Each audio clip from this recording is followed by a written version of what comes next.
Screen door cracked, ball game on. Man on the porch singing baritone. Well, here we are on a lovely November day.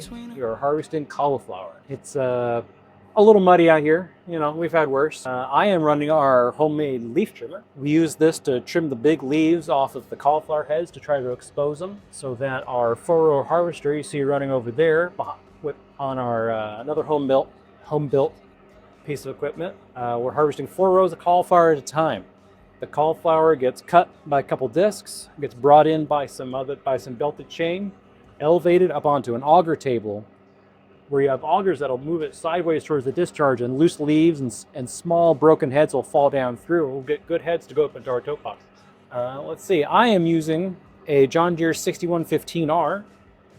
The harvester tractor is a Fendt 930.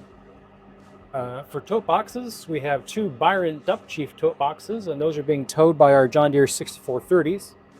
And then for opening up the field, and when it gets really, really wet, we have 2 homemade tote boxes being towed by a pair of 6 120M mutter tractors. Usually I can get about a pass of trimming in, and then I got to go tow a tote box out because the draw is pretty nasty out here. So I'll use my Fendt 728 to do that with our big Yankum rope.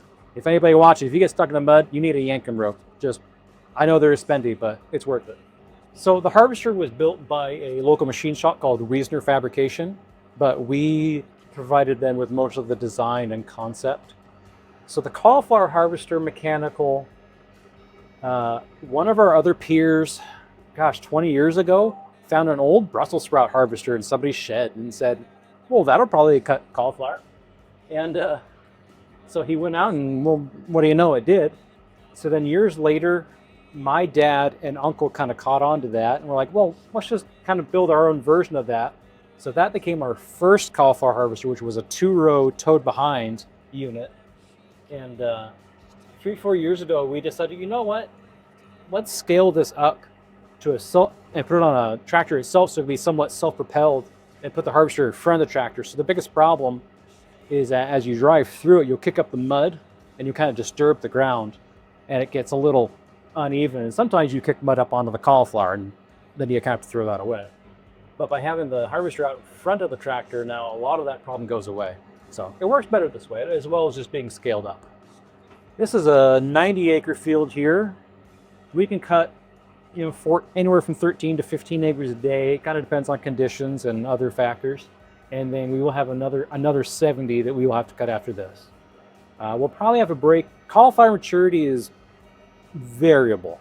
So we cut earlier this week, and then we took 3-4 days off, kind of waiting for where we are to catch up to us now. And the next 70 might be another week or 2 yet.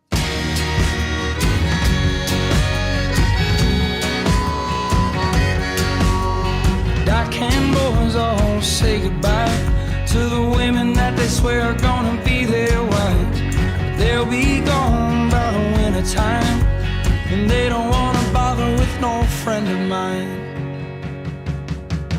Yeah.